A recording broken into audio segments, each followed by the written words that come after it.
Ibu mertua minta belikan sepatu baru kepadaku. Setelah aku belikan malah diberikan sebagai hadiah ulang tahun kepada sekretaris suamiku. Setelah aku mencari tahu ternyata ibu mertuaku punya banyak hutang dengan wanita itu.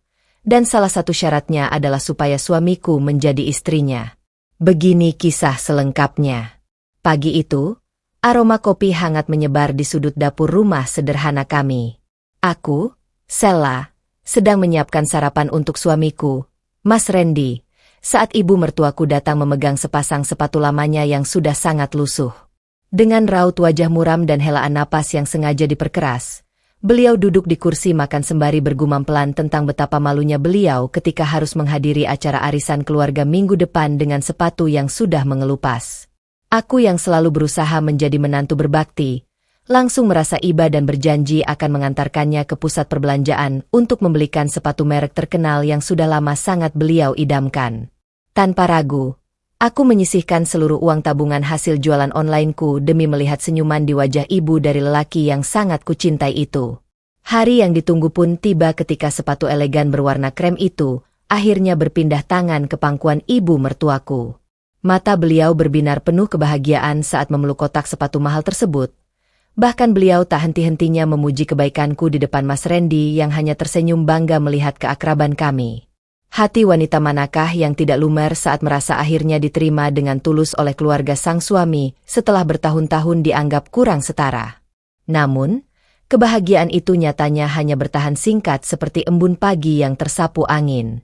Sore harinya, secara tidak sengaja aku mendengar percakapan telepon ibu mertua di balik pintu kamarnya yang sedikit terbuka, di mana beliau berbisik lembut dengan nada sangat manis kepada seseorang di ujung telepon, berjanji akan membawa kado istimewa yang sangat mewah untuk acara ulang tahun nanti malam.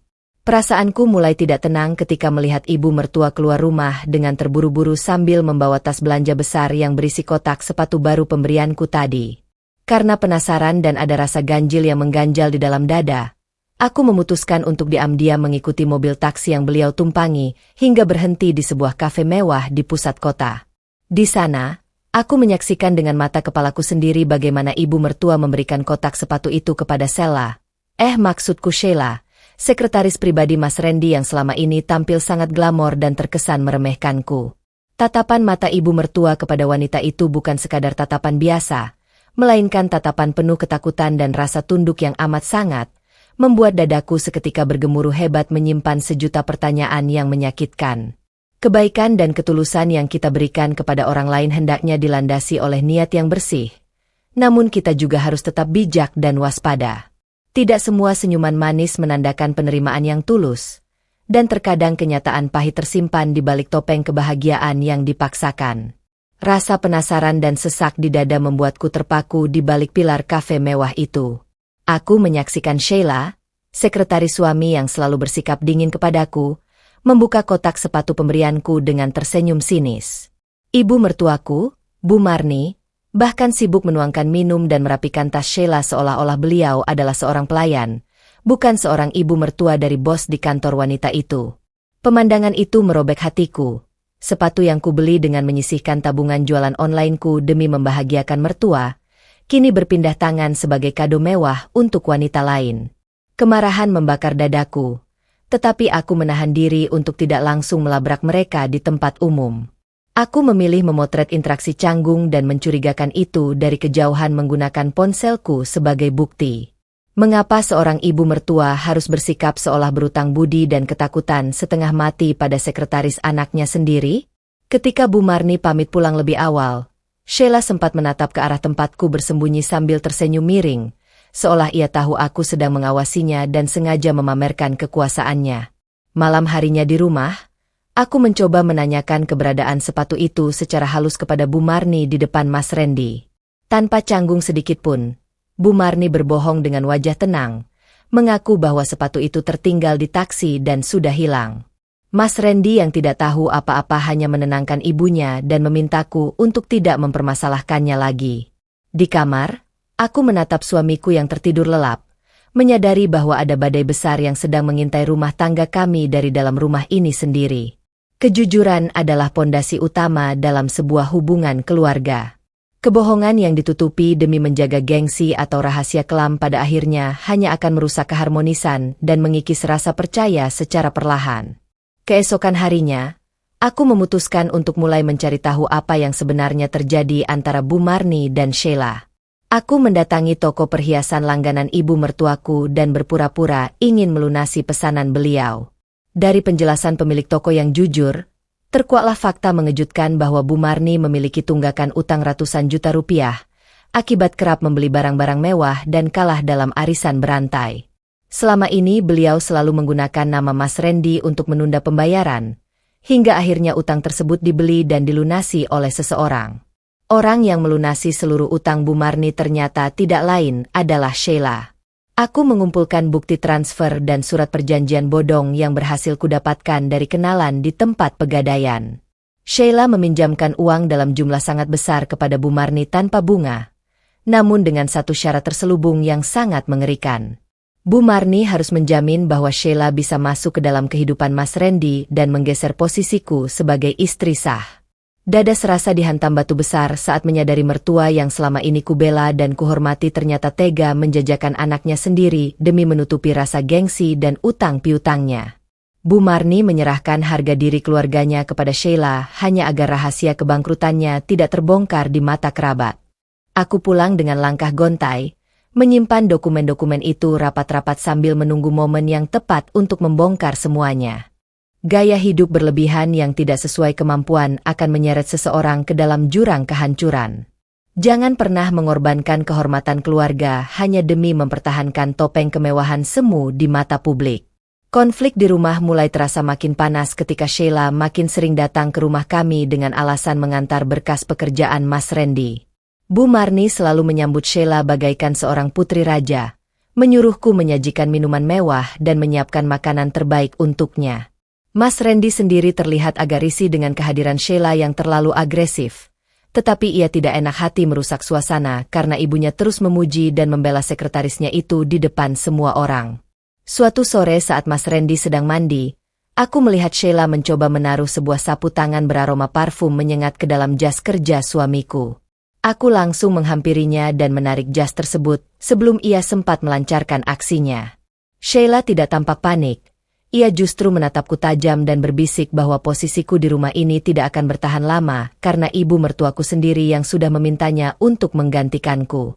Malam itu, Bu Marni terang-terangan menyindirku di meja makan, mengatakan bahwa seorang suami yang sukses membutuhkan istri yang berkelas dan memiliki koneksi bisnis luas seperti Sheila, bukan sekadar penjahit atau penjual baju online seperti diriku. Mas Randy mencoba menegur ibunya, tetapi Bu Marni berpura-pura sakit dada dan menangis histeris. Aku memilih diam dan menahan air mata, menyadari bahwa perang dingin ini telah resmi dimulai. Kesabaran bukan berarti kelemahan. Saat menghadapi provokasi dan ketidakadilan, menahan emosi secara bijak adalah cara terbaik agar kita tidak terjebak dalam perangkap yang dibuat oleh musuh. Aku mulai memperketat pengawasan terhadap keuangan pribadi Mas Randy dan pergerakan Sheila di kantor. Melalui bantuan seorang teman lama yang bekerja di divisi keuangan perusahaan Mas Randy, aku menemukan fakta bahwa Sheila sering memanipulasi laporan anggaran proyek demi dialihkan ke rekening pribadinya. Sheila memanfaatkan celah keakrabannya dengan Bu Marni untuk menekan staf lain agar tidak memverifikasi pengeluaran tersebut. Sementara itu di rumah, Bu Marni makin gencar menyudutkanku. Beliau sengaja merusak barang-barang rumah tangga dan menyalahkanku di depan Mas Randy agar aku terlihat sebagai istri yang ceroboh dan tidak becus melayani suami. Mas Randy yang mulai terpengaruh oleh tekanan pekerjaan dan kebohongan ibunya, beberapa kali melontarkan nada bicara tinggi kepadaku, sesuatu yang tidak pernah ia lakukan selama 5 tahun pernikahan kami. Hati mana yang tidak hancur ketika orang yang kita cintai mulai meragukan ketulusan kita akibat bisikan racun dari ibu kandungnya sendiri. Namun, aku berjanji pada diriku sendiri untuk tidak menyerah begitu saja. Aku terus mengumpulkan rekaman percakapan, salinan audit internal, dan bukti perjanjian utang antara Bu Marni dan Sheila sebagai amunisi terakhirku.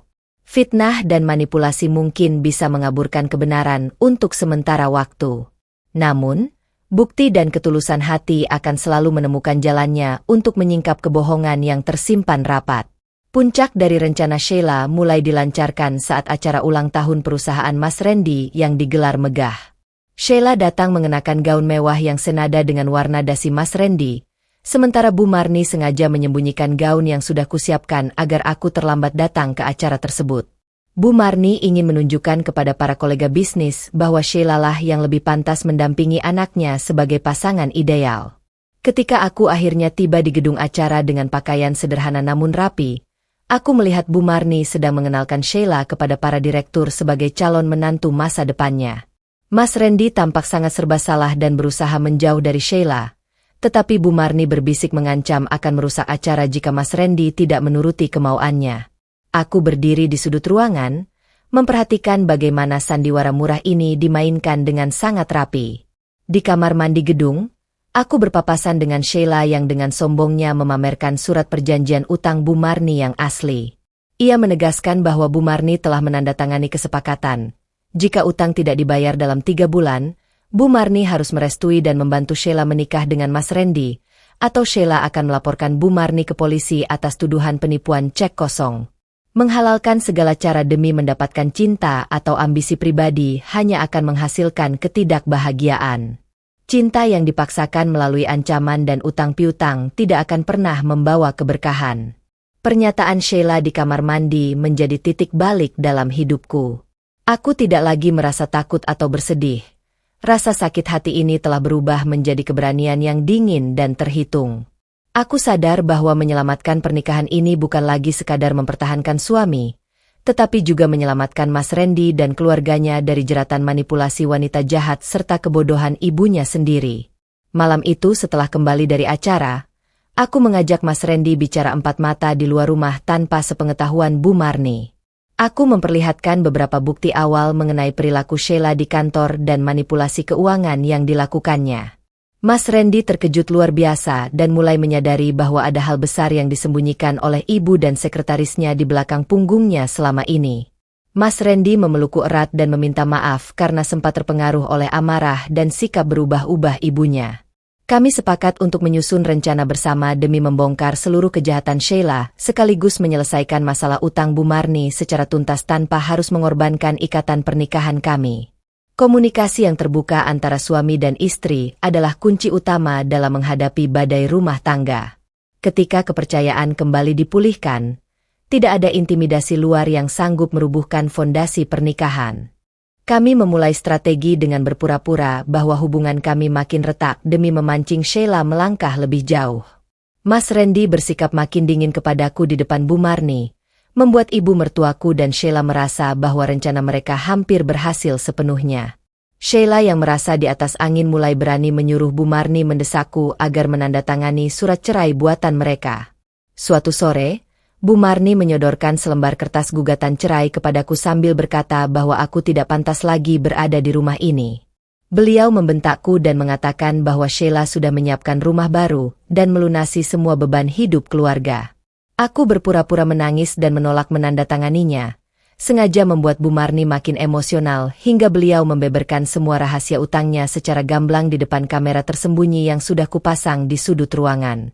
Dalam rekaman tersebut, Bu Marni secara sadar mengaku bahwa ia memanfaatkan kado sepatu denganku untuk merayu Sheila, serta bersedia menjual kebahagiaan anaknya sendiri demi terbebas dari ancaman penjara akibat utang pinjaman ilegal dan judi online yang dilakukannya.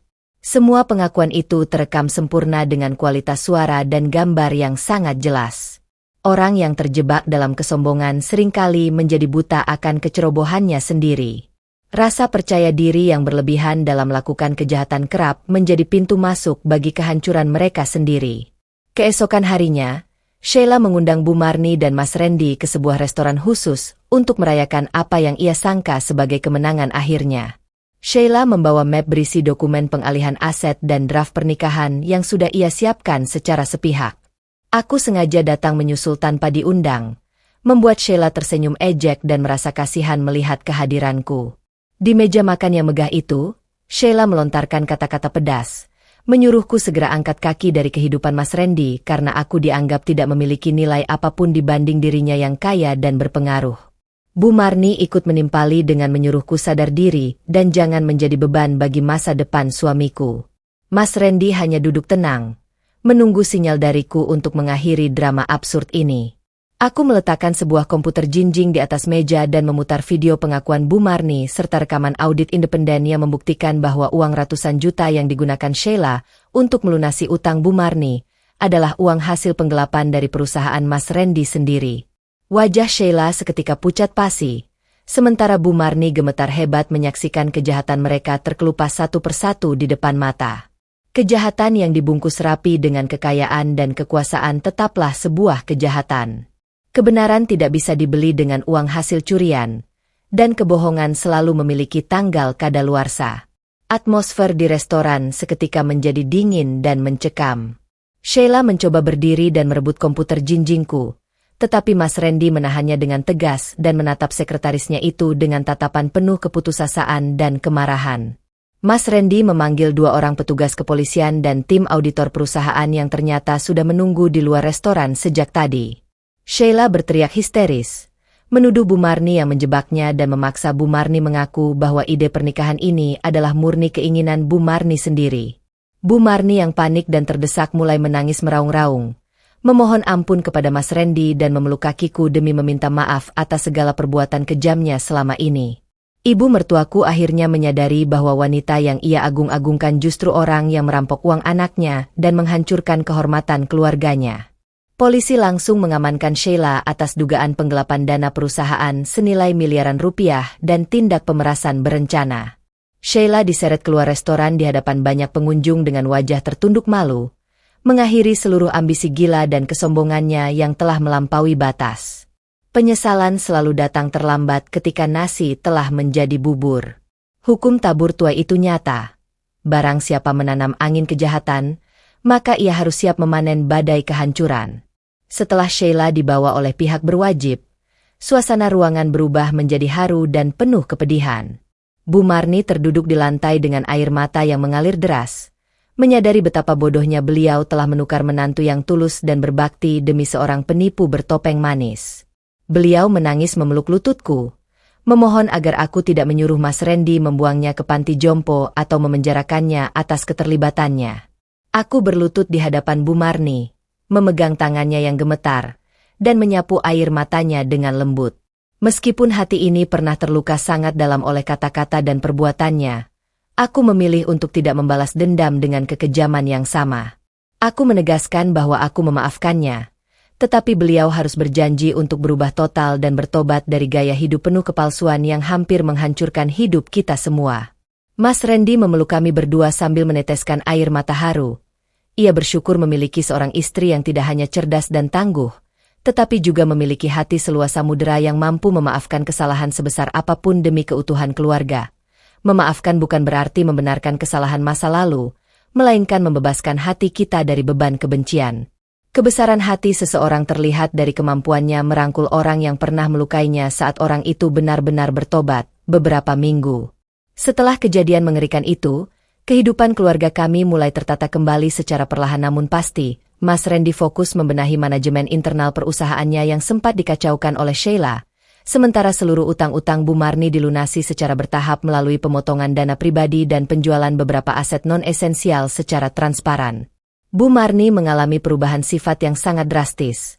Beliau menjadi sosok yang jauh lebih rendah hati, rajin beribadah, dan tidak lagi peduli dengan pujian semu dari teman-teman arisannya. Beliau kini sering membantuku mengurus usaha jualan online di rumah, belajar menjahit, dan dengan bangga menceritakan kebaikan serta ketangguhanku kepada setiap tetangga yang datang berkunjung. Sepatu krem yang dulu sempat menjadi pemicu awal perselisihan ini berhasil diamankan kembali oleh polisi dari rumah Sheila dan dikembalikan kepadaku. Bu Marni mengambil sepatu itu, membersihkannya dengan tangannya sendiri, lalu memakaikannya ke kakiku. Sambil menangis terharu, menyatakan bahwa akulah satu-satunya menantu yang paling berharga dalam hidupnya. Proses pemulihan sebuah keluarga membutuhkan waktu, kerendahan hati, dan kerja keras bersama. Tidak ada masalah yang tidak bisa diselesaikan jika setiap anggota keluarga mau mengakui kesalahan dan berbenah diri. Ujian rumah tangga kami rupanya belum sepenuhnya usai ketika keluarga besar dari pihak almarhum ayah Mas Randy datang berkunjung dari luar kota. Mereka mendengar desas-desus miring tentang kasus hukum Sheila dan mencoba menghakimi Bu Marni secara sepihak di depan kerabat lainnya. Mereka menuduh Bu Marni telah mencoreng nama baik keluarga besar dengan skandal utang dan manipulasi tersebut. Di saat Bu Marni hanya bisa tertunduk malu dan pasrah menerima cacian dari kerabatnya, aku berdiri paling depan untuk membela ibu mertuaku. Aku menjelaskan secara jujur dan tegas bahwa Bu Marni adalah korban dari kekejaman manipulasi Sheila, dan kini beliau telah menyelesaikan semua kewajibannya serta bertobat dengan sungguh-sungguh. Aku meminta keluarga besar untuk tidak memperkeruh suasana dan menghormati proses pemulihan keluarga kami. Sikap tegas yang kutunjukkan membuat seluruh keluarga besar bungkam dan mengagumi keberanianku dalam melindungi mertua yang dulu pernah menyakitiku. Bu Marni memelukku erat setelah acara selesai, merasa sangat beruntung karena memiliki lindungan dari seorang menantu yang tidak pernah membiarkannya jatuh sendirian di saat terpuruk. Kehormatan keluarga harus dijaga bersama dengan saling melindungi, bukan saling menyalahkan saat musibah datang. Membela anggota keluarga yang telah bertobat dari penghakiman luar adalah wujud tertinggi dari rasa kasih sayang. Bulan-bulan berlalu, bisnis jualan online yang kukembangkan bersama Bu Marni mengalami kemajuan pesat berkat kerja keras dan kejujuran yang selalu kami utamakan. Hubunganku dengan Bu Marni kini bukan lagi sekadar menantu dan mertua, melainkan sudah seperti ibu dan anak kandung yang saling mengerti dan melengkapi satu sama lain. Rumah kami yang dulu terasa dingin dan penuh kecurigaan, kini hangat oleh tawa dan kedamaian. Mas Randy berhasil mengembalikan stabilitas keuangan perusahaannya dan mendapatkan penghargaan sebagai pemimpin usaha terbaik tahun ini atas integritasnya. Pada acara penganugerahan tersebut, Mas Randy membawa aku dan Bu Marni naik ke atas panggung untuk menerima penghargaan bersama, memamerkan kepada dunia bahwa kesuksesannya adalah buah dari doa dan ketegaran wanita-wanita hebat di rumahnya. Sheila kini harus menjalani hukuman penjara selama beberapa tahun untuk mempertanggungjawabkan seluruh perbuatannya. Dari balik jeruji besi, ia mengirimkan surat permohonan maaf yang mendalam kepada keluarga kami, mengaku sangat menyesal telah membiarkan rasa iri dan kesombongan merusak seluruh masa depannya sendiri. Setelah badai besar berlalu, pelangi kebahagiaan akan selalu terbit bagi mereka yang bertahan dalam kebaikan. Ketulusan hati dan kesabaran tidak pernah sia-sia, karena hasil akhir tidak pernah mengkhianati proses perjuangan. Hari ini, kami bertiga duduk bersama di teras rumah yang asri sambil menikmati teh hangat di sore hari. Bu Marni memegang tanganku erat, menatap mataku dengan penuh rasa syukur yang mendalam, lalu menyampaikan bahwa pelajaran terhebat yang beliau dapatkan dari seluruh peristiwa ini adalah arti penting dari rasa cukup dan rasa syukur atas ketulusan yang ada di depan mata. Kisah kehidupan kami mengajarkan bahwa harta benda, sepatu mewah, dan status sosial yang tinggi tidak ada harganya jika dibeli dengan kebohongan dan penderitaan orang lain. Kedamaian jiwa hanya bisa didapatkan ketika kita hidup dalam kejujuran, saling menghargai, dan tidak membiarkan gengsi duniawi merusak ikatan suci yang telah dibangun dengan susah payah. Pernikahanku dengan Mas Randy kini berdiri makin kokoh dan teruji oleh badai. Kami menyadari bahwa setiap ujian hidup yang datang bukanlah untuk menghancurkan, melainkan untuk menempa kita menjadi manusia yang lebih bijaksana, penyabar, dan selalu meletakkan nilai-nilai kebaikan di atas segalanya. Dari kisah ini kita belajar bahwa ketulusan dan kejujuran adalah mata uang yang paling berharga dalam setiap hubungan. Jangan pernah menilai seseorang hanya dari status sosial atau kemewahan luar yang ditampilkannya, karena seringkali topeng manis menyimpan niat terselubung yang merusak. Untuk para orang tua dan mertua, hargailah menantu dan anakmu dengan kasih sayang yang tulus, bukan berdasarkan materi semata. Bagi kita semua, jauhilah gaya hidup konsumtif yang memicu utang dan kebohongan, karena kehormatan sejati terletak pada kerendahan hati dan kebersihan jiwa kita. Terima kasih sudah menonton sampai akhir. Jangan lupa subscribe, like, dan share video ini agar lebih banyak orang bisa mengambil pelajaran dari kisah ini. Sampai jumpa di cerita inspiratif berikutnya.